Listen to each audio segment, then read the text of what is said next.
Hi there. This will be a short explanation of combining like terms, which we're going to do a lot in algebra, and we'll be doing a lot of algebra.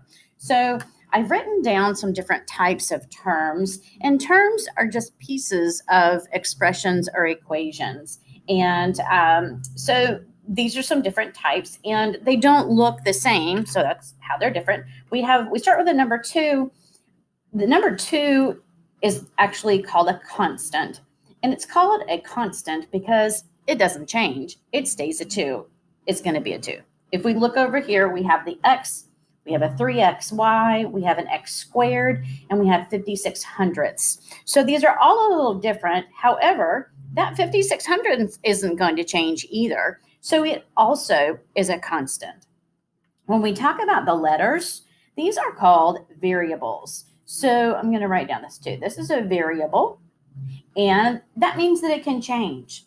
So our whole goal in algebra, the whole idea is to find out what this letter is a substitute for. So an equation is going to have variables in it that are supposed to represent a number that we're going to find. So they can be, this one has the X and a Y. They can be any letter. If I'm working on a word problem that talks about I may need a certain number of boxes to fill, and I might use the letter B for boxes as I'm writing out my equation to solve it. So it really doesn't matter what letters you use. So let's look at combining some terms. So I'm going to write down a few things here. So I'm going to go ahead and use that 2, and I'm going to do plus 4x plus 7 minus x. And this is called an expression, okay? So it is not an equation. It's called an expression because it has no equal sign. We're not trying to solve it, but we do want to combine like terms. And combining is putting them together, right? So we're going to go and we're going to start at the beginning, and our first, we have a 2, okay? Then let's keep moving on. We have a 4x. That's not the same because it has the x. And when we look at the next one, there's a 7. Okay, so that's another constant. It's the same as the 2.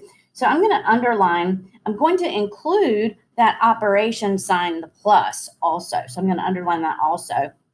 And then the next one is a minus or negative x. And so that's all we have for those that are like the 2. So I'm going to go ahead and put a box around it because that's just going to say that these two are the same kind of terms. So then I'm going to look again, and I have the plus 4x. So I'm going to go ahead and underline that, right? Because that is a type of term.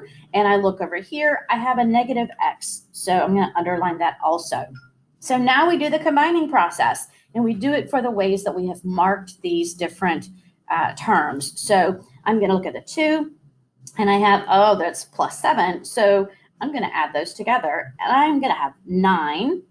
Then I look at the plus 4x and a negative or minus x. Now don't forget that x is 1x. So 4x minus 1x is going to be 3x, and it's positive 3x.